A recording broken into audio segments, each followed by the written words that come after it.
Hello friends, welcome back to my channel KY education. Last video में हम क्या कर रहे थे? लास्ट वीडियो में हम अपना कर रहे थे जैन धर्म। जैन धर्म का हमने क्या कर लिया था? जैन धर्म की हमने इंट्रोडक्शन किया था, उसके पृष्ठभूमि की थी, उसमें हमने महावीर स्वामी के बारे में पढ़ा था। फिर उसके बाद हमने क्या की थी? उनकी शिक्षाएं की थी। तो लास्ट वीडियो में वहाँ तक हमारा क्लियर हो गया था टॉपिक। आगे अब हम करते हैं अपना जैन सभाएं हैं। आज की वीडियो में हम करेंगे फिर जैन सभाओं में आगे क्या होता है। फिर जो ये जैन धर्म हमारा दो भागों में बंट जाता है, श्वेतांबर और दिगंबर। उसके बाद फिर हमारे जो प्रतीक चिन्ह करेंगे जैन धर्म के, और फिर जो जैन धर्म का जो साहित्य है हम उसको करेंगे। उसके बाद हमारा ये टॉपिक फिनिश हो जाएगा, पूरा एंड हो जाएगा इस टॉपिक का, ये टॉपिक पूरा खत्म हो जाएगा। तो आज हम कर रहे हैं जैन सभाएं। देखो, जो जैन धर्म की जो सभाएं हुई थी वो कहाँ हुई थी? जैन धर्म की जो सभाएं हुई थी, जो एग्जाम में जो क्वेश्चन बनते हैं यहाँ से, तो जैन धर्म की कितनी सभाएं हुई थी? 2 सभाएं होती है, इंपॉर्टेंट 2 ही होती है। इसके अलावा छोटी 4 सभाएं वो और होती है, लेकिन मोस्ट इंपॉर्टेंट जो मानी जाती है वो 2 ही होती है। तो इन 2 को इम्पोर्टेंट स्थान दिया गया है जैन धर्म में। तो प्रथम जैन सभा कहाँ की होती है? प्रथम जैन सभा आयोजित होती है पाटलिपुत्र में। प्रथम जैन सभा कहाँ होती है? पाटलिपुत्र में। और कब होती है? 4th सेंचुरी BC में। कब आयोजित की जाती है? 4th सेंचुरी BC में। 4th सेंचुरी BC में की जाती है। और इसके अध्यक्ष कौन होते हैं, यानी किसके नेतृत्व में की जाती है? स्थूलभद्र के नेतृत्व में। ये जो जैन भिक्षु थे हमारे, ये थे स्थूलभद्र के नेतृत्व में प्रथम जैन जो संगति है, जैन सभा है, वो आयोजित की जाती है। ये वही स्थूलभद्र है जो बाद में आगे चलकर अब हम पढ़ेंगे, जो श्वेतांबर नामक संप्रदाय की जो स्थापना करते हैं स्थूलभद्र, ये वही स्थूलभद्र है। यही क्या करते हैं? श्वेतांबर नामक संप्रदाय की स्थापना करते हैं। जैन धर्म जब 2 भागों में हमारा बढ़ता है। फिर जो हमारी प्रथम जैन सभा है, इसमें क्या किया गया था? जो हमारा जो जैन साहित्य है उसका 12 अंगों में संकलन किया गया था। जैन साहित्य में जो 12 अंग हैं वो इंपॉर्टेंट स्थान लगते हैं। जैन साहित्य में 12 अंग है, 12 उपांग हैं, 10 प्रकीर्ण, आगे हम पढ़ेंगे। तो इनमें क्या किया गया था? प्रथम जैन सभा में इन 12 अंगों का संकलन किया गया था। और जो श्वेतांबर और दिगंबर है उसका विभाजन भी प्रथम जैन सभा के दौरान ही हमें देखने को मिलता है। जो विभाजन होता है जैन धर्म का, वो प्रथम सभा के दौरान ही होता है। और मोस्ट इंपॉर्टेंट क्या है, यानी 12 अंगों का जो साहित्य है, जैन साहित्य है, 12 अंगों का संकलन किया जाता है प्रथम जैन सभा में। फिर जब द्वितीय जैन सभा है वो कहाँ आयोजित की जाती है? वल्लभी में। कब होती है? 6th सेंचुरी AD में। ये होती है AD में, ये BC में, ये यानी ईसा पूर्व, और ये ईसवी में। अगर हम देखें इन दोनों के बीच कितना डिफरेंस है, हमें कितना अंतर देखने को मिल जाता है? लगभग 1000 साल का हमें अंतर देखने को मिलता है प्रथम जैन सभा और दूसरी जैन सभा के बीच में। इसके अध्यक्ष कौन थे? इसके अध्यक्ष थे हमारे देवार्दे क्षमा श्रमण। देवार्दे क्षमा श्रमण, ठीक है, ये थे इसके अध्यक्ष। इसमें क्या होता है? जो दूसरी जैन सभा होती है, इसमें ये जो 12 अंग हैं इनको लिपिबद्ध किया जाता है सलीके से, एक तरह सही तरीके से। इसमें तो संकलन किया जाता है, और दूसरी में क्या किया जाता है? इनको लिपिबद्ध किया जाता है। तो दूसरी में क्या किया जाता है?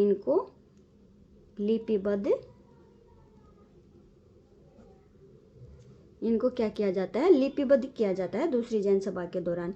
फिर क्या होता है? जो हमारे महावीर स्वामी जो जैन धर्म के संस्थापक के रूप में तो हम किसको मानते हैं? हमने लास्ट वीडियो में पढ़ा था, ऋषभदेव को मानते हैं। लेकिन जो वास्तविक संस्थापक के रूप में हम किसको मानते हैं? महावीर स्वामी को मानते हैं जैन धर्म में। वैसे 24 तीर्थंकर होते हैं जैन धर्म में। तो महावीर स्वामी ने क्या किया था? महावीर स्वामी ने एक तरह से ज्ञान प्राप्ति के बाद जैन धर्म का प्रचार प्रसार करने के लिए, जैन धर्म का विस्तार करने के लिए, जैन धर्म को आगे बढ़ाने के लिए क्या किया था? एक संघ की स्थापना की थी। क्या किया था? महावीर स्वामी ने एक संघ की स्थापना की थी। उस संघ में क्या था? उस संघ में 11 व्यक्ति एक तरह से मनोनीत किए गए थे, यानी 11 अनुयायी चुने गए थे। एक तरह से 11 अनुयायी थे संघ में, 11 व्यक्ति एक तरह से मान लिए गए थे। और उनको क्या बोला जाता था? गणधर। उन 11 व्यक्तियों को क्या बोला जाता था? गणधर। एक तरह से 11 व्यक्तियों के गण बनाए गए, प्रत्येक व्यक्ति के गण सौंपा गया, जिसको हम बोलते थे गणधर, ठीक है। प्रत्येक व्यक्ति को जिम्मेदारी दी गई गण के रूप में कि तुम्हें यहाँ प्रचार प्रसार करना है, तुम्हें ये करना है। तो उनको ये 11 उनको क्या बोला जाता था? गणधर।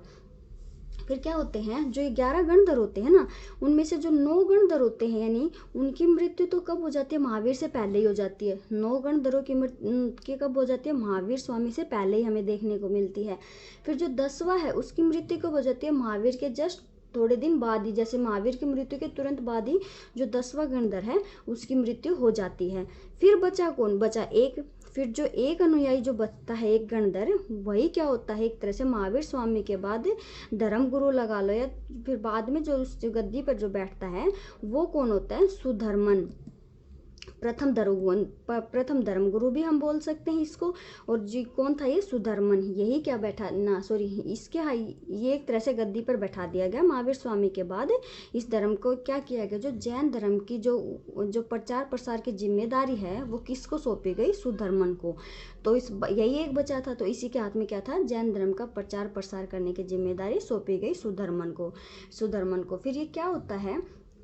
इसी के बाद क्या होता है? इसी के साथ हमारा जैन धर्म क्या होता है? 2 भागों में बंट जाता है, श्वेतांबर और दिगंबर। जैन धर्म कौन 2 भागों में बंट जाता है? श्वेतांबर और दिगंबर में। क्या होता है? एक बार क्या देखने को मिलता है हमें? मगध जो हमारा साम्राज्य है उसमें क्या होता है? एक बार अकाल पड़ता है, मगध साम्राज्य में एक बार अकाल पड़ जाता है।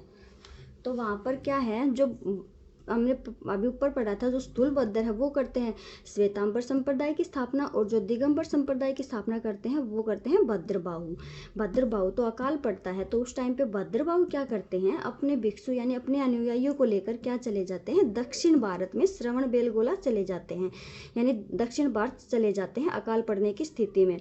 फिर कुछ टाइम के बाद जब वो वापिस आते हैं राज्य में, जब वो वापिस आकर साम्राज्य में क्या देखते हैं? कुछ टाइम के बाद जब वो वापिस आते हैं तो वो देखते हैं कि जो स्थूलभद्र के द्वारा, यानी जो स्थूलभद्र जो संस्था संप्रदाय चला रहे थे, एक तरह से संप्रदाय नहीं, सॉरी, जो स्थूलभद्र जैन धर्म का जो संस्था वो कर रहे थे प्रचार प्रसार की जिम्मेदारी, तो उनके अनुयायियों द्वारा क्या किया जा रहा था?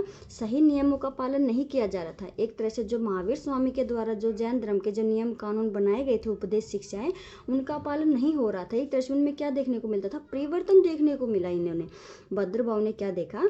नियमों में परिवर्तन देखने को मिला। तो क्या हो जाता है? इन दोनों के बीच में मतभेद स्टार्ट हो जाता है। मतभेद स्टार्ट हो जाता है, और जैन धर्म क्या होता है? 2 भागों में बट जाता है, श्वेतांबर और दिगंबर। श्वेतांबर के संस्थापक कौन होते हैं? स्थूलभद्र। श्वेतांबर के यानी नेतृत्व कर रहे होते हैं स्थूलभद्र, और दिगंबर संप्रदाय का नेतृत्व कौन करते हैं? भद्रबाहु। तो इस प्रकार से दोनों में क्या हो जाता है? विभाजन हो जाता है जैन धर्म में, इनमें मतभेद होने के कारण। श्वेतांबर क्या है? वही चीजें हैं इसमें भी, कि ये क्या करते हैं? ये टाइम के अकॉर्डिंग चेंजेज को अपनाते हैं, परिवर्तन चाहते हैं। ये क्या करते हैं? ये एज इट इज वही चीजें अपनाते हैं, यानी ये कोई परिवर्तन नहीं चाहते, एक तरह से कठोर जीवन जीते हैं, यानी ये परिवर्तन को नहीं अपनाते हैं। श्वेतांबर क्या करते थे? श्वेत वस्त्र पहनते थे। इन्होंने परिवर्तन अपनाया। इन्होंने क्या किया? टाइम के अकॉर्डिंग। महावीर स्वामी ने क्या किया था? नगन अवस्था में क्या किया था? एक तरह से ज्ञान प्राप्त किया था, प्रचार प्राप्त किया था नगन अवस्था में। इसका मतलब क्या था? नगन अवस्था से मीनिंग है कठोर तपस्या को उन्होंने अपनाया था। उन्होंने एक ही वस्त्र में पूरा जीवन निकाल दिया था उन्होंने अपना, तो एक तरह से उन्होंने क्या किया था? कठोर जीवन को अपनाया था। लेकिन श्वेतांबर ने क्या किया? टाइम के अकॉर्डिंग चेंज किया, उन्होंने श्वेत वस्त्र पहनना स्टार्ट कर दिया, श्वेत वस्त्र पहनते थे। दिगंबर क्या करते थे? नग्न अवस्था में ही रहते थे। इन्होंने महावीर के एज इट इज उसी चीज को लागू किया। उन्होंने यानी महावीर की जो कठोरता का उपदेश जो उन्होंने दिया था उसी को अपनाया। फिर ये क्या करते थे? श्वेतांबर ये महावीर को भगवान मानते थे। इन्होंने महावीर स्वामी को भगवान का दर्जा किया था, यानी उनकी मूर्ति पूजा करते थे ये। उसके दूसरी तरफ दिगंबर क्या करते थे? महावीर को सामान्य पुरुष यानी पुरुष मानते थे। वह कि जैसे कि एक सामान्य पुरुष है कि जिसने अपनी इंद्रियों पर विजय प्राप्त कर ली हो, जिन्होंने मतलब इंद्रियों को अपने वश में कर लिया हो, जिन्होंने कैवल्य यानी ज्ञान प्राप्ति को कर लिया था, तो उस पुरुष की संज्ञा देते थे, पुरुष मानते थे। ये भगवान नहीं मानते थे महावीर स्वामी को। तो वही अंतर है। ये एज इट इज जो महावीर स्वामी ने उपदेश दिए थे, जो शिक्षाएं थी, जो उन्होंने कठोरता के जो पालन करना बताया था, जो नियम कानून थे, ये उन्हीं को लागू करते थे। और श्वेतांबर क्या करते थे? चेंजेज करते थे, यानी अपनाते थे, टाइम के अकॉर्डिंग अपने संप्रदाय में परिवर्तन लाते थे। तो ये थे हमारे श्वेतांबर और दिगंबर। अब करते हैं हमारे नेक्स्ट है प्रतीक चिन्ह। क्या है? जैन धर्म में भी हम क्या देखते हैं? जैन धर्म में भी हमें कुछ प्रतीक चिन्ह देखने को मिलते हैं। जो तीर्थंकर हैं उनको क्या किए गए? अलग अलग चिन्हों के द्वारा क्या है? जाना जाता है। तो जो प्रथम है ऋषभ देव। ऋषभ देव का प्रतीक चिन्ह क्या है? बैल या वृषभ। वृषभ माने बैल ही होता है। तो ऋषभ देव का प्रतीक चिन्ह क्या था? वृषभ। जो जिसको हम प्रथम तीर्थंकर बोलते हैं ऋषभ देव को, उसका प्रतीक चिन्ह था बैल।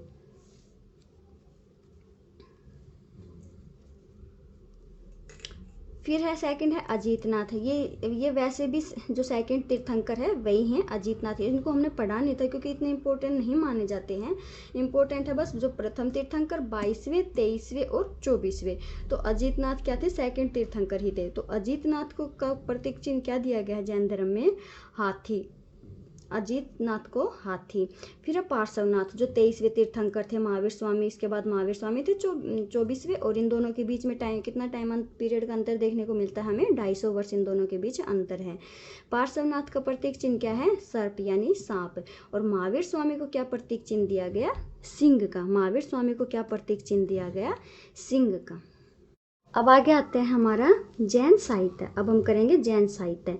जो जैन साहित्य था वो किस में दिया गया था, वो था अर्धमगधी भाषा में। जैन साहित्य क्या था, अर्धमगधी भाषा में लिखा गया था, लेकिन उसका प्रचार प्रसार किया गया था प्राकृत भाषा में। जैसे बौद्ध धर्म में क्या था, बौद्ध धर्म किस भाषा में था, पाली भाषा में। और आगे चलकर वो किस भाषा में एक तरह से उसका प्रचार प्रसार देखने को मिलता है, वो मिलता है संस्कृत भाषा में। तो उसी प्रकार ये क्वेश्चन भी बन जाता है, जैन धर्म का जैन की लिखा किस भाषा में गया था, प्रचार प्रसार किस भाषा में। तो जैन धर्म की जो मौलिक भाषा थी वो कौन सी थी, अर्धमगधी भाषा थी। और लेकिन बाद में प्रचार प्रसार किस में किया गया, प्राकृत भाषा में। अगर हम प्राचीन काल में अगर हम देखें, प्राचीन काल में हमें क्या देखने को मिलता था, प्राचीन काल में हम क्या देखते हैं, जो हमारे कला में एक तरह से लगा लो या साहित्य में लगा लो, तो हमें क्या देखने को मिलता है, भारत में दो शैलियों का उदय देखने को मिलता है, मथुरा शैली और गांधार शैली। तो जो गांधार शैली को हम किससे रिलेटेड करते हैं, गांधार शैली किससे संबंधित है, हमारी बौद्ध धर्म से संबंधित है। तो गांधार शैली हमारी आएगी बौद्ध धर्म से संबंधित। और मथुरा शैली, गांधार शैली का विकास कहाँ हुआ था, उत्तर पश्चिम भारत में हमें देखने को मिलता है। और मथुरा शैली यानी मथुरा के आसपास के क्षेत्रों में जो होती है, जिससे संबंधित हमारा आगे जैन साहित्य है। मथुरा शैली से हमारा संबंध है जैन साहित्य से। तो जैन साहित्य लिखा गया था मथुरा शैली में एक तरह से। तो तो दो शैलियों का हमें विकास देखने को मिलता है, गांधार शैली और मथुरा शैली। तो गांधार का संबंध है बौद्ध धर्म से और मथुरा शैली का संबंध है जैन साहित्य से। तो जैन साहित्य में क्या है, जैन साहित्य का प्रचार प्रसार किया गया था प्राकृत भाषा में। अब जैन साहित्य में क्या है, जैन के ये साहित्य है अंग, उपांग, परकीर्ण, छेद सूत्र और मूल सूत्र। इनका जैन साहित्य में इंपॉर्टेंट स्थान है। कितने अंग हैं, अंग है 12। और इनमें क्या बताया गया है, इनमें दिखाया गया है जैन धर्म के सिद्धांत, यानी जैन धर्म के सिद्धांतों का क्या गया है, 12 अंगों में जैन धर्म के सिद्धांतों का वर्णन किया गया है। फिर है उपांग। उपांग भी संख्या में कितने हैं, 12, ये याद करने हैं। उपांग कितने हैं, 12। इसमें क्या किया गया, अंगों का विस्तार दिखाया गया है। ये जो अंग है 12, इनका विस्तार किसमें दिखाया गया है, उपांगों में। फिर है परकीर्ण। परकीर्ण संख्या में कितने हैं, 10 हैं। इनमें क्या किया गया है, अंगों का विश्लेषण। ये जो 12 अंग है, अंग में क्या बताया गया था, जैन धर्म के सिद्धांत, जैन धर्म के जो सिद्धांत नियम है वो किसमें बताए गए थे, अंगों में। और परकीर्ण में क्या किया गया था, इन अंगों का विश्लेषण किया गया था, यानी कौन से सिद्धांत हमने किया था, स्यादवाद यानी एकांतवाद का सिद्धांत है, नए विचार है, आदि जो है सिद्धांत जो भी है उनका विश्लेषण किया गया था परकीर्णों में। ठीक है। फिर है छेद सूत्र। छेद सूत्र है 6। इनमें क्या किया गया है, ये जो 12 उपांग है इनकी संक्षिप्त, इनको शॉर्ट फॉर्म में किसमें लिखा गया है, छेद सूत्र में। ये वही चीज आएगी जो हमने वैदिक कल्चर में हमने पढ़ा था, ऋग्वेद है, वेद है, ब्राह्मण ग्रंथ, आरण्यक उपनिषद है। तो उसी प्रकार से इनकी शॉर्ट फॉर्म में इनका वर्णन किया गया। अंग की शॉर्ट फॉर्म उपांग, एक तरह से ऐसे याद कर लो, उपांग की फिर परकीर्ण है, परकीर्ण की शॉर्ट फॉर्म छेद सूत्र और मूल सूत्र, ऐसे याद हो जाएंगे। परकीर्ण में क्या किया गया, अंगों का विश्लेषण, छेद सूत्र में क्या गया, इन उपांगों की संक्षिप्त व्याख्या, और मूल सूत्र में क्या गया, ये जो 10 परकीर्ण है इनको एक सूत्र रूप दिया गया, एक फॉर्मूले के तौर पर एक तरह से इनको दिया गया मूल सूत्र। सूत्र से ऐसे याद रखो, इनको क्या दिया गया, इनको सूत्रबद्ध किया गया, इनको एक सूत्र दिया गया परकीर्णों को। ठीक है, तो ऐसे याद कर लेंगे।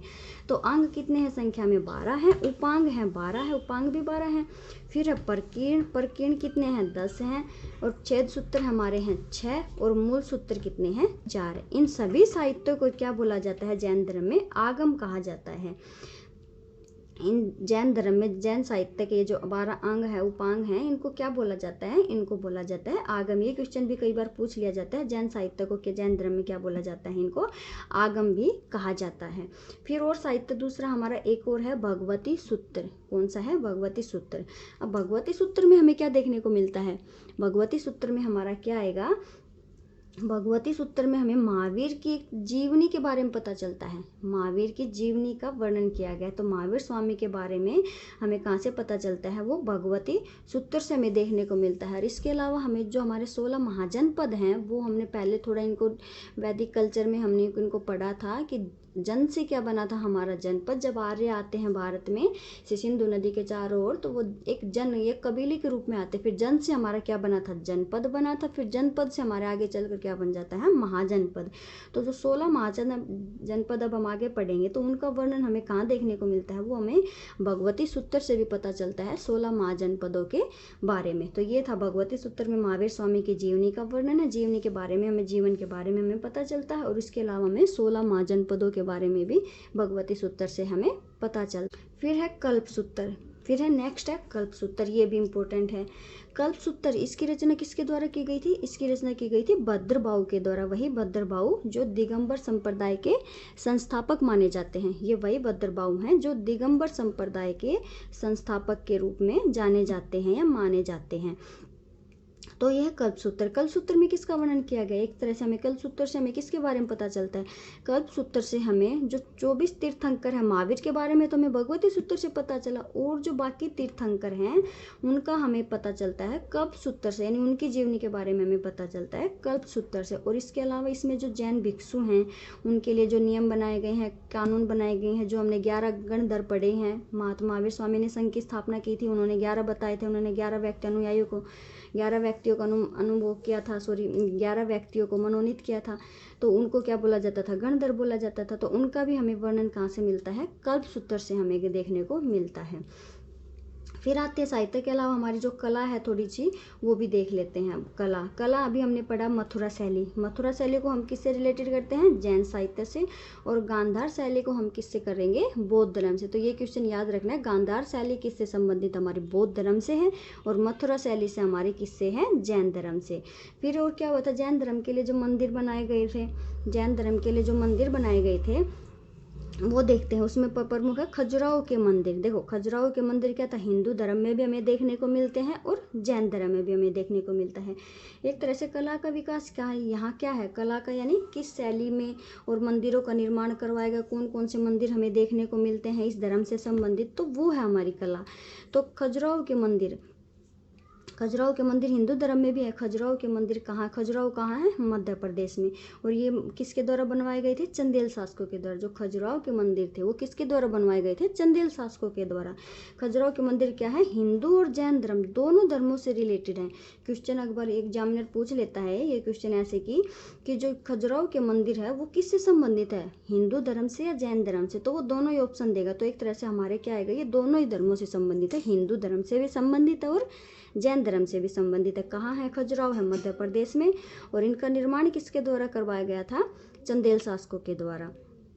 इसके अलावा और कौन से फेमस है, हमारे माउंट आबू में है जो राजस्थान का है, राजस्थान में दिलवाड़ा मंदिर, सभी ने सुना होगा ना।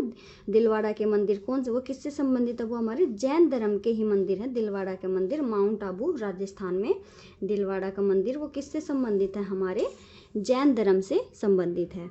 तो ये था हमारा आज का टॉपिक, जो हमारा जैन धर्म है उसको हमने पढ़ा, पूरा कंप्लीट किया। लास्ट वीडियो में हमने पढ़ा था जय महावीर स्वामी के बारे में, 24 तीर्थंकरों के बारे में, उनकी शिक्षाएं। और आज की वीडियो में हमने क्या किया, जो उनकी सभाएं की गई हैं, 2 सभाएं होती हैं, पाटलिपुत्र में और वल्लभी में। फिर क्या होता है, जैन धर्म का 2 भागों में विभाजन हमें देखने को मिलता है, श्वेतांबर और दिगंबर में। श्वेतांबर कौन थे, यानी कि जो परिस्थितियों को अपनाते थे, चेंजेज को अपनाते थे, वो थे श्वेतांबर। और दिगंबर कौन थे, जो परिस्थितियों को नहीं अपनाते, उनमें मतलब चेंजेस नहीं चाहते थे, कठोर जीवन अपनाते थे, वो थे दिगंबर। उसके बाद हमने प्रतीक चिन्ह किए। अब उनके जैन साहित्य है, जैन साहित्य में कौन कौन से प्रमुख है, अंग, उपांग, प्रकीर्ण, छेद सूत्र और मूल सूत्र, ये महत्वपूर्ण स्थान रखते हैं जैन साहित्य में। जैन साहित्य को क्या बोला जाता है, आगम बोला जाता है जैन साहित्य को।